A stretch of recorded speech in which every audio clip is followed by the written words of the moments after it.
xawma parti socialiste xawma lu fa xaw moom mënuma juger parti socialiste nu muy fonctionner. On a parlé généralement des partis au Sénégal. Mais xëy na li mu wax ni tey boo laajoon Malick Nawal Seck du la wax même chose. Donc voilà, donc je pense que effectivement il faut accepter qu'il y a des sérieux problèmes de démocratie dans les partis. Il n'y a pas une liberté d'expression, on n'accepte même pas des courants à l'intérieur. Voilà, on connaît l'histoire quand même ce qui s'est passé dans ce pays. Merci beaucoup. En tout cas, Elimane tey éclairage yi nga indi je pense que ñëpp rafetlu nañ ko askan wi également et jëlee nañu si njariñ. Donc ñu ngi lay remercier. Yow tamit ñëw dellu si waatul saa boo bëggee. Inch'Allah. Tant que l'actualité le dicte. Place boobu yaa ko moom. Merci beaucoup. Alors ci léegi bu ngeen xaaree tuuti rek ñu ñëw wax yéen ci ñaareelu xaaj bi.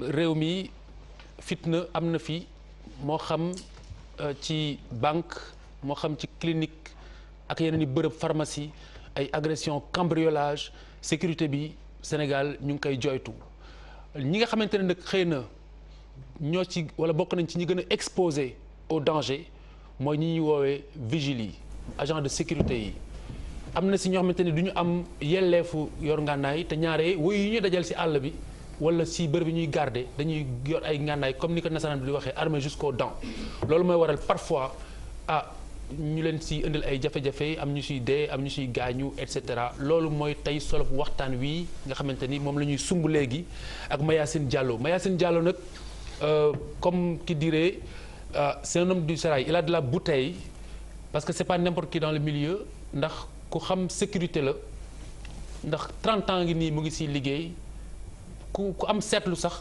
di nga ko ràññee ci ñi nga xam ne ñoo daan garder Ablaye Wade jamono yi mu nekkee président de la République donc mu ngi woon ci sécurité présidentielle liggéey na aussi ak les forces spéciales sénégalaises te mu ngi formé ñu bari ci wàllu sécurité ak yu demee noonu loolu mooy solob ab teewaayam niki tey jii fii kon Diallo ñu ngi lay dalal salaamaaleykum. maaleykum salaam Khalifa monsieur Khalifa ñu ngi lay sant la gërëm. di gërëm groupe TFM le président directeur général et tous les directeurs généraux toute l'équipe qui compose le TFM et ñi fi nekk yëpp di leen gërëm di leen sant.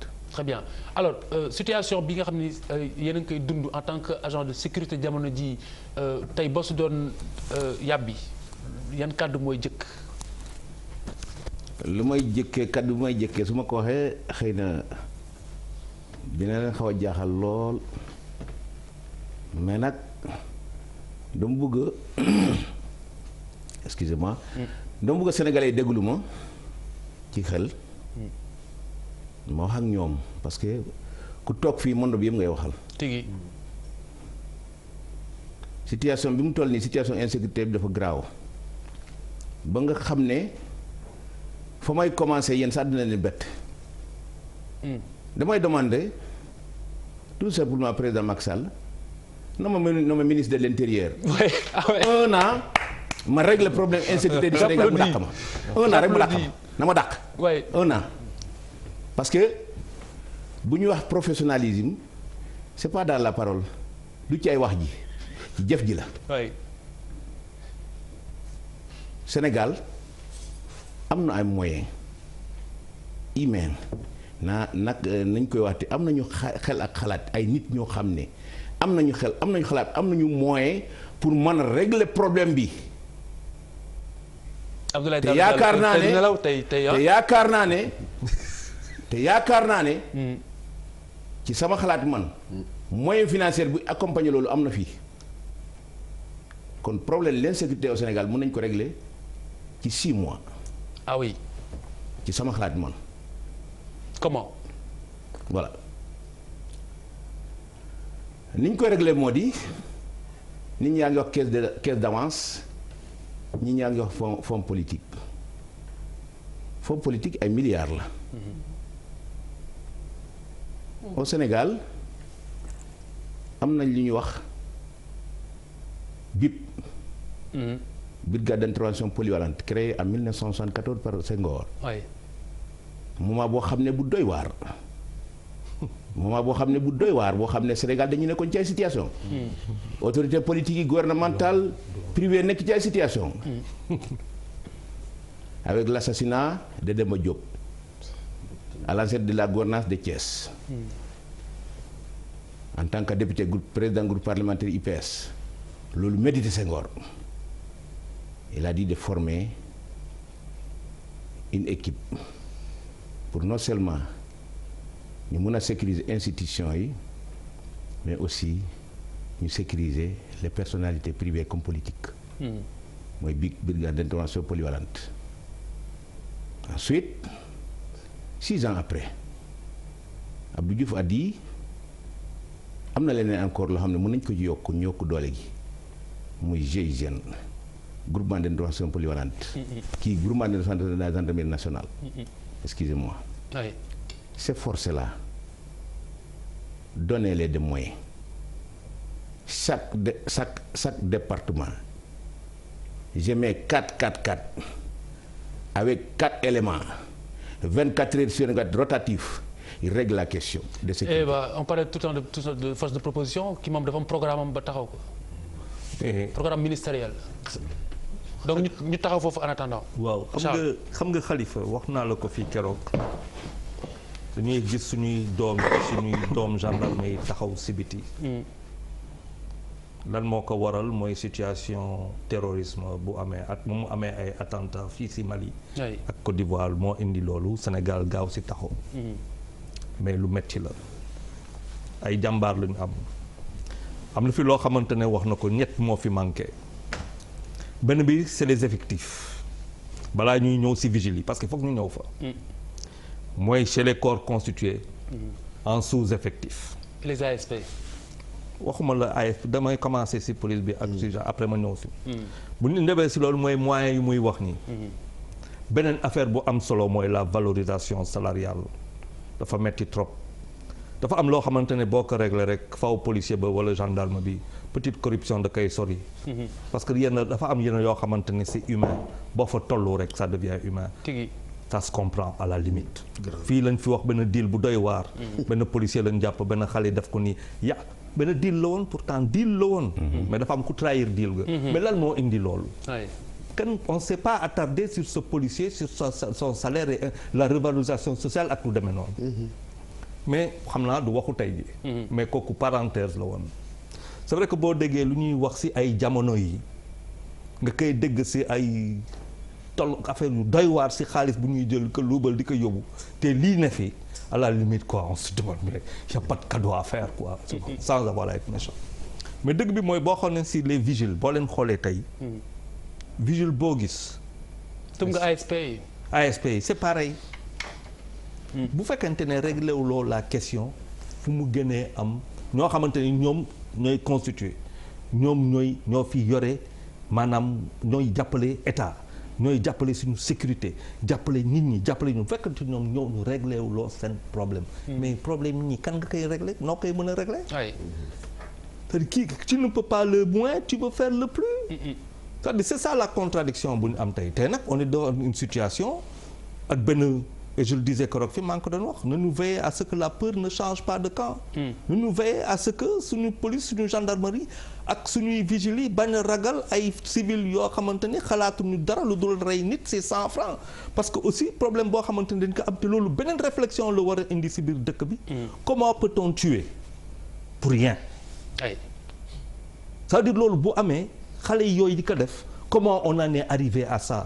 parce que man damay fàttale ko man ñaay cokkeer xam nga sa déem la mag ñaay cokkeer si des kon yoo xamante ne ñoo fi gënoon dangereux au Sénégal mais dañuy doon danje ak bandi yoo xamante ne pour lay agressé da nga lay ne saa waay dañuy jël seen paquet cigarette seen allumette briquet wala teg ko si suuf ne la defal nii nga def noonu.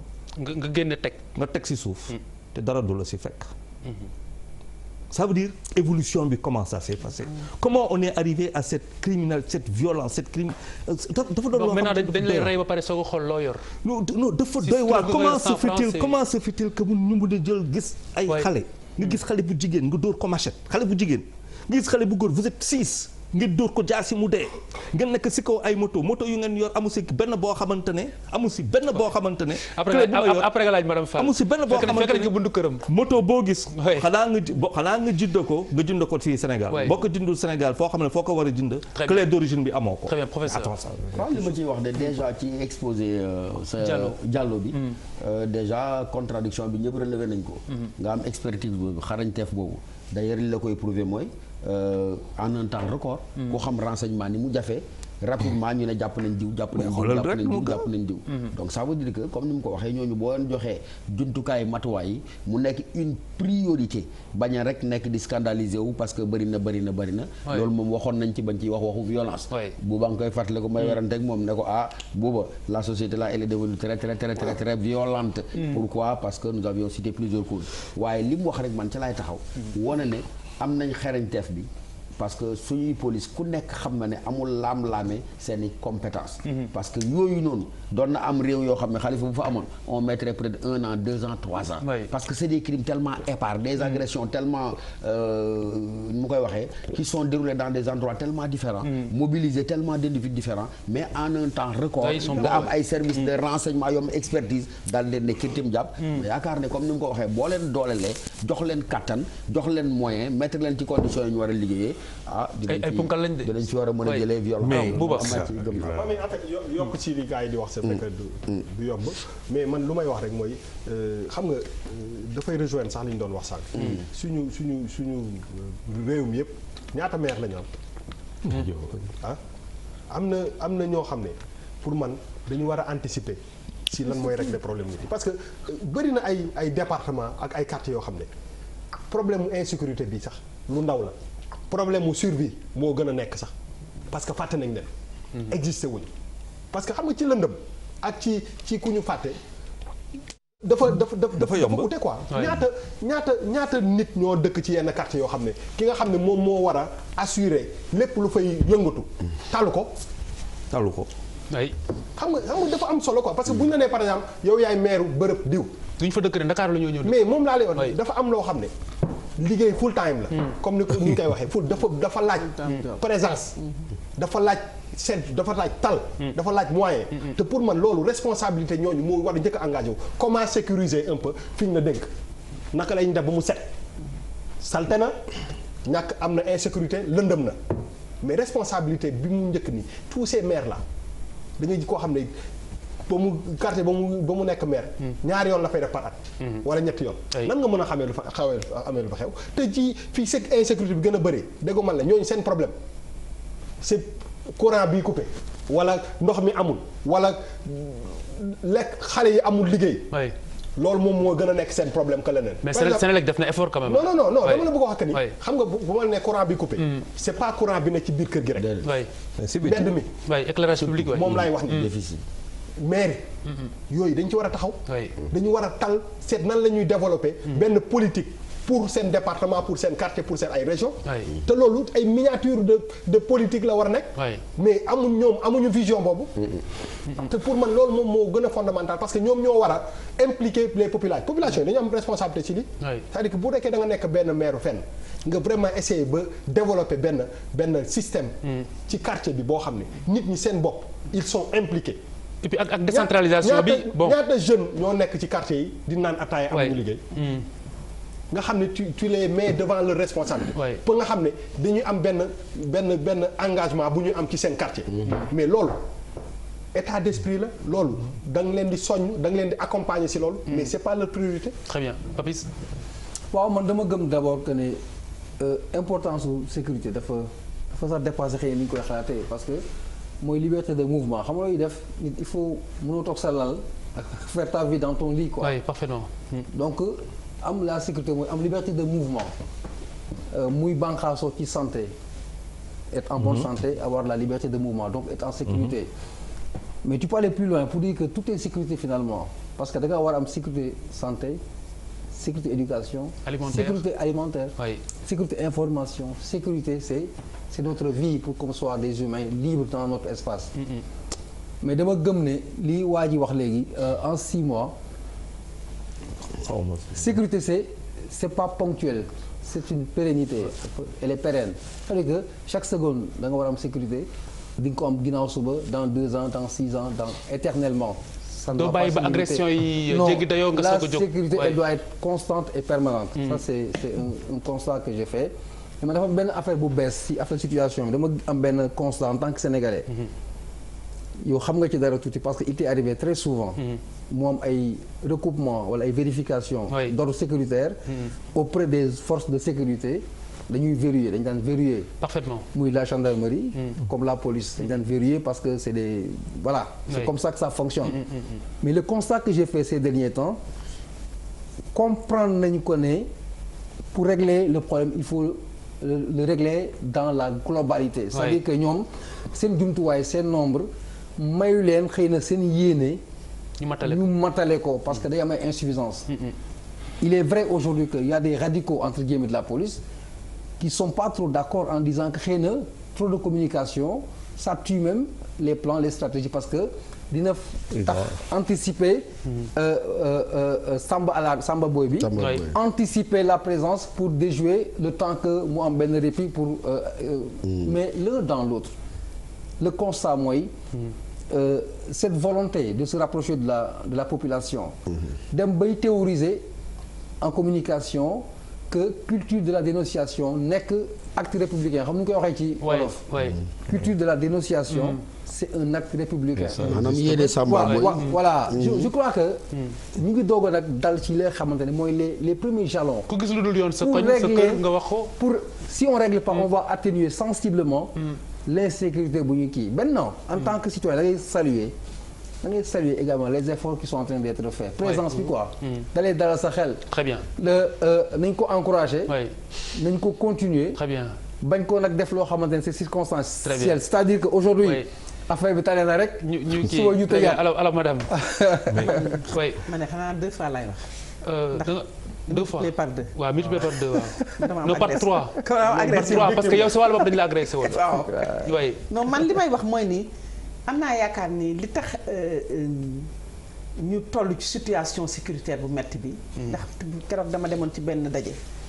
ñuy def sécurité briefing c'est-à-dire di nettali xool ay gan yu fi ñëwoon situation parce que am na ay réunion yoo xam ne bu amee. gan yi ñëw dañ leen defal situation sécurité du Sénégal. may xoolaat di déglu comparé bi ma fi nekkee représentant daan déglu ma yéemu. ma seetlu ni benn facteur am naa yaakaar ni. le fait que. naanalam ndox dëkk yi ñu wër yëpp. waaw dégg nga dañu nekk ci dëkk yoo xam ne dañu nekk ci ay tiis ay jafe-jafe. loolu am na. oui bu ci nekk rek. naanal ñu xaar après nga àggale. c'est la démocratie. très bien c'est la démocratie c'est un pays guerre nga fa wala daal. fitna nga fa loolu am na mu nekk di. armes yi. c'est-à-dire fetal yeeg yooyu ñi ngi circuler. te su comme ni frontière poreuse frontières yi gars yi mën nga jàll dellusiwaat. te seet bi des na donc loolu am naa yaakaar ni lu problème bu rëy la. mais ñaareel bi mooy ni li Bouba doon wax ndax man keroog dama demoon jàll ji yëmbali. ma dem ci benn koñ. mais koñ bi ma dem vert de gris rek la ndox la.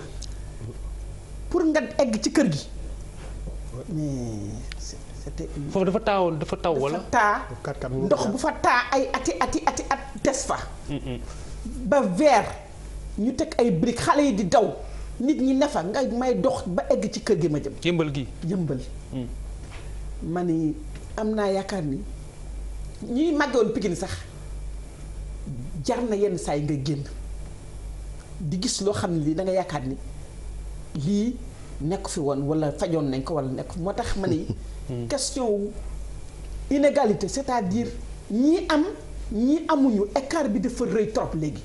ñaareel ba xale yi nekk fi amuñu liggéey xaalis bi di circuler. li ñu doon wax ci politique bi. kooku dañ ko war a seetaat c'est un problème sécuritaire. tout à fait c'est un problème sécuritaire. que ñu gis nit koo xam ne ki dañ ko fal jox ko dara rek mu commencé mi ngi dawal 4x4am jënd na kër gu tabax ko mi ngi yore xaalis bi mi ngi séddale mais bu ko defee ñi ni man damay wut soo ma politikulee. waaw naa def leneen.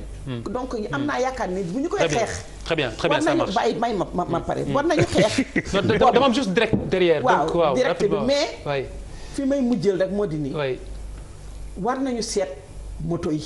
waaw ndax moto yi daw ci Sénégal.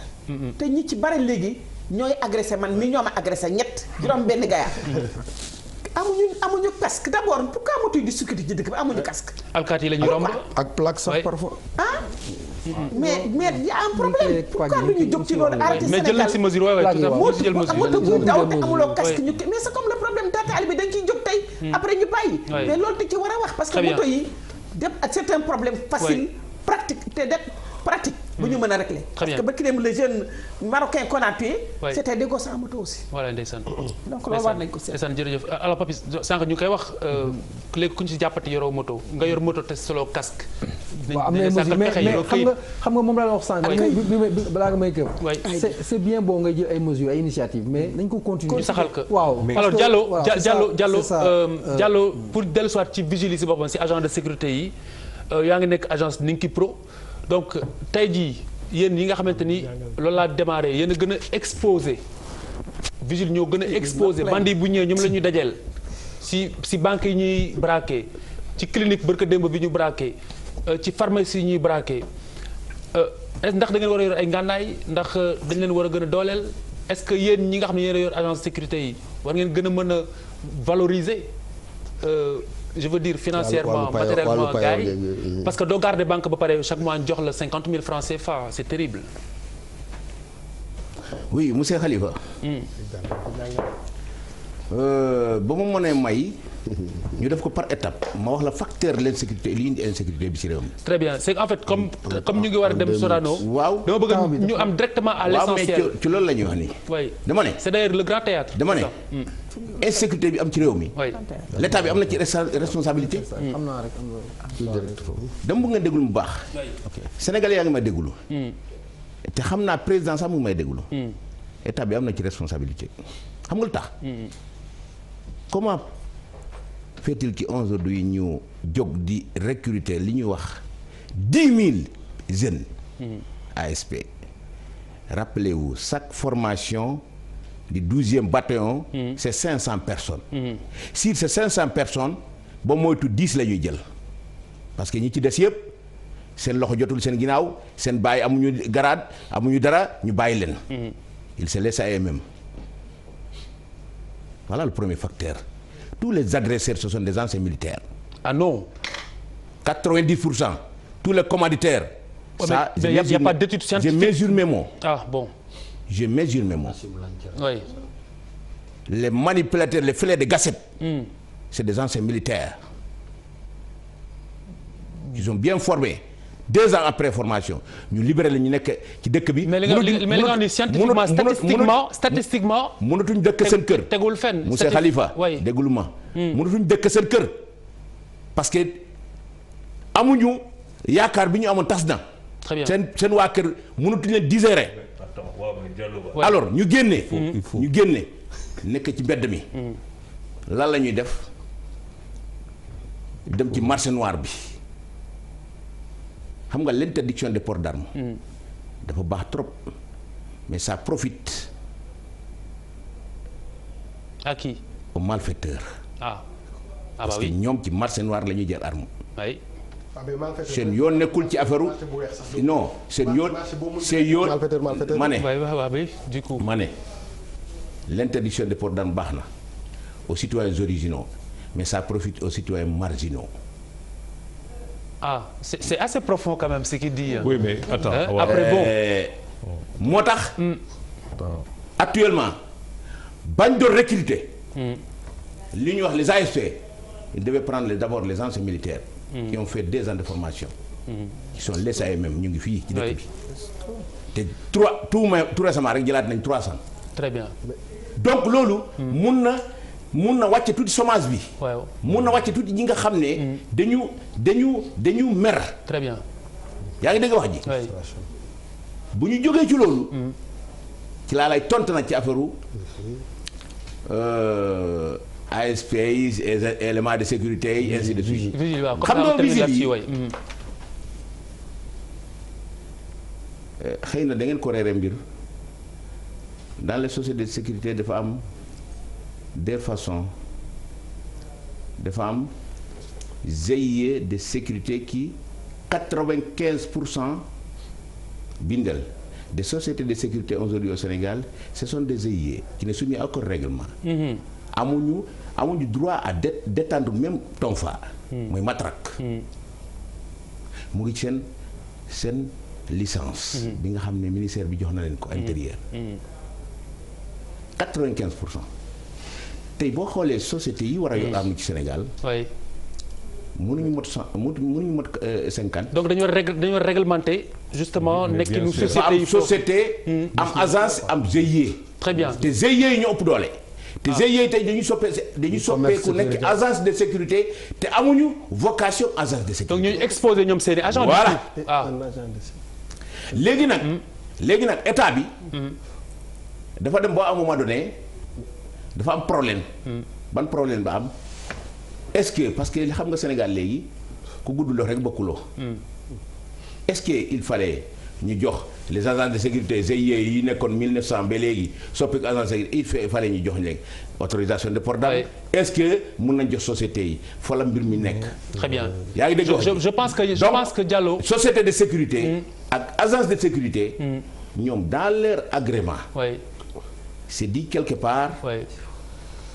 escorte des biens privés. très bien donc Mayacine Diallo je pense que situation bi réglé en tout cas xaw ma ndax ñu fal la ministre de l'intérieur ou pas ou dans 6 mois ou pas mais li ma leer ba leer mooy problématique bi cerné nga ko.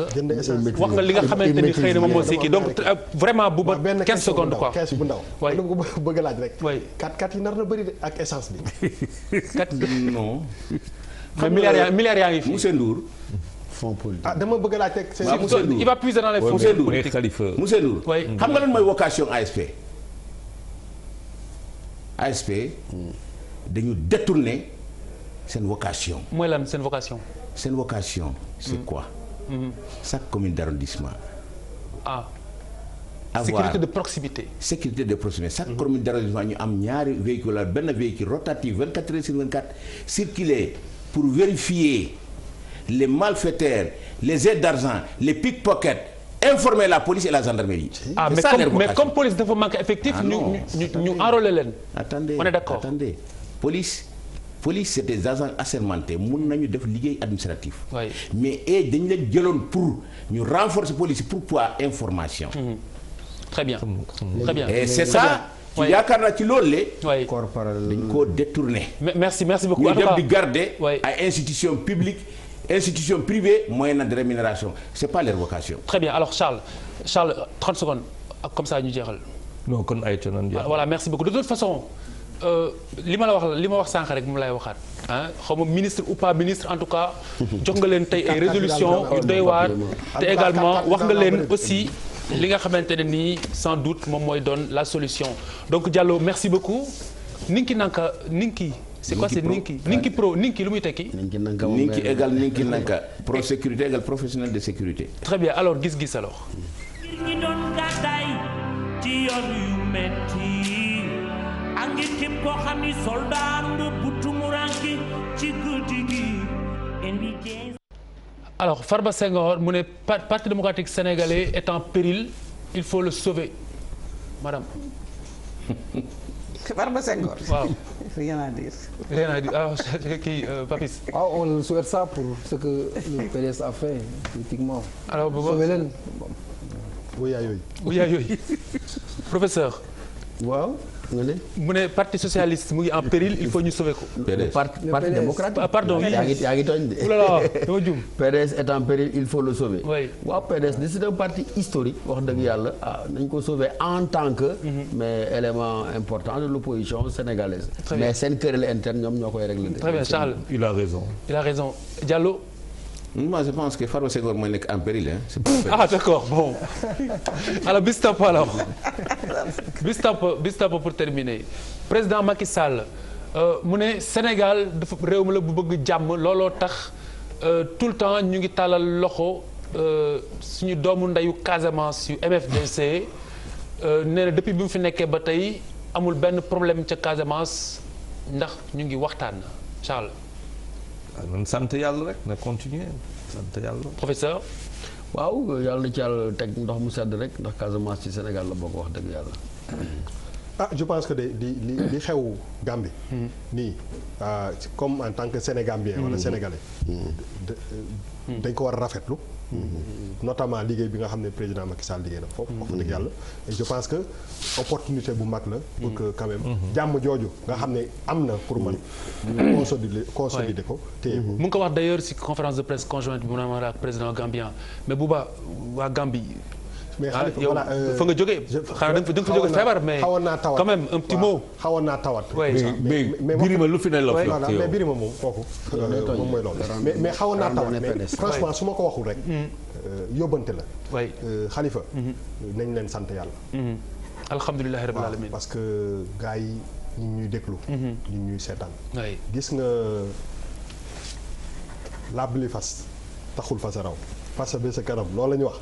ci TFM mooy nekk ci xolu Gambien yi. yàlla moo ko def. alhamdulilah. alhamdulilah. waaw man je suis tout à fait d'accord ak président. benn bi souhait la benn bi demande la. souhait bi mooy yàlla na jàmm ji yàgg. parce que xam dafa ne depuis que je suis là. il n'y a pas eu de problème en Casamance. yàlla na loolu sax. mais demande bi mooy. na def en sorte que même bu fi jógee. même bu fi jógee. Casamance. c'est man li important. li ma tilté mooy li ngeen tiltéwul ci à nos frères de Casamance. non c'est un peu fort je pense. non même ça c'est pas très en fait. c'est pas ça. non mais attention c'est parce que non c'est ça qui le rend fort. non attention il y a deux choses. non il y a deux choses qu'il dit bu am solo fii. c'est-à-dire non mais Khalifa. non gis la quand même tu as pas dit non je veux dire nañu régler na liñ c'est juste une demande. c'est-à-dire que depuis qu'il est là il y a pas eu de problème. mais en réglant le problème parce que ñu négocier nañu def en sorte que même bu fi jógee. mu wéy merci. Pourquoi Casamance? Parce que les hommes politiques ne le disaient pas pour faire disparaître la région naturelle de Casamance au profit de la géographique qui a été fait. Bien entendu, pour un président qui le dit, c'est très fort. Ça, il faut le comprendre du point de vue de la Casamance. muy lu ñuy rafetlu te tamit wax dëgg yàlla dëgg la ni depuis bu mu ñëwee ak léegi. ñu ngi sant yàlla na jëm kanam. amiin Mayacine Diallo. waaw wax jooju day xam nga wax politicien man sécurité laa def waaye li ma ci xam rek moo di. ku yor arme moom boo ko buggee boo buggee mu teg arme bi da nga koy jox lu mu téye. alors bis topp pour terminer mooy Sada Ndiaye bu Manko Wattu Sénégal mu ne ay étranger yu askanoo ca Mauritanie bind nañ leen ci liste électorale yi ca Fouta Papis Pass Madame Fall. loolu de doy na waar. Bouba. ministre de l'intérieur dafa am responsabilité historique. pour organiser élection yu leer. yu jaar yoon yoo xam ne amul sikk amul sàkk. oui professeur loolu am solo. bon man aw ma ci lu ma wóor de Khalifa waaye bu fekkee am na moom wax dëgg yàlla musiba la parce que ñun kenn ci ñun ñaanul. ñu bokkul ci ñun di bokk ci suñu élection. Diallo moom kenn ñaanu ko. waaw damay delloo ci li ma wax rek man daal sécurité laa xam waaye li ma wóor boo wóor mooy maire de Pekes nee na tey. porte na plainte contre des policiers de la République. ñoo xam ne Touba lañ jógee indi ay nit di inscrire Pekes. voilà donc justice falsifié signature am moom. Il a porté plainte au niveau du Tivaouane. Il a porté plainte au niveau du Touba. dama bëgg nag mu porté plainte. Auprès du procureur de la République. parce que moo gën a gaaw. parce que procureur mooy patron police. noonu laa yëg sa bopp. xam nga nag damay bañ émission bi jeex du ma la ko laaj. yaa doon gaar góor gi ndeysaan suñu ex président. maa leen doon yaa ko doon gaar est-ce que yow militant PDS man. ndax waa PDS nga wala PDS nga bokk. man bi ma fa nekkee. non question la oui wala non rek. non dama lay tontu. waaw dama lay tontu mais da nga may dëgg ma tontu la. ba ma fa nekkee j'étais un professeur des arts martiaux moi j'ai formé les jeunes. ñi fa nekkoon déggul ma bu baax li ma lay wax. ñi fa nekkoon di ànd ak moom ñu bari dama leen formé. mais est-ce que PDS wala déedéet man j'ai travaillé avec PDS. Est-ce que PDS je crois au vieux mais moi je suis un homme de sécurité. Très bien. Est-ce que vous êtes. non mais c'est très clair. alors voilà. Charles waxal mu jeex. Sada. Autosaisine c'est clair le parquet est requis. ok très bien ñëpp wax nañ. waaw ñëpp wax nañ. Charles bu subaa nga dem toj biir bi. lycée Limamoulaye ñooy def randonnée pédestre. voilà ñoom professeur à 8h samedi. je vous invite donc samedi demain matin à 8h. fan la ñu déparé. demain 8h au lycée. au lycée Limamoulaye randonnée buuba ne dafa feebar bu ngi tappale. waaw yow jëgal naa la mais Papis il faut qu'il vienne. professeur Yacine il faut qu'elle vienne mooy jiite. Diallo aussi day ñëw. waaw Diallo day ñëw. moi j'ai un tournage jégal nga ma ko j'ai un tournage. lycée Limamoulaye demain à 8h. demain matin j'ai un tournage très tôt à 7h. merci professeur. merci jërëjëf Diallo ñu ngi lay gërëm di la sant. beneen yoon di nga dellu soir pour gën a yaatal affaire bi parce que ndek tey jeté nga fi ay pavé yu bari dans la mare. di nga ñëw bu su nekk ñu seppi ko nga gën ko leeral. excellente soirée. merci.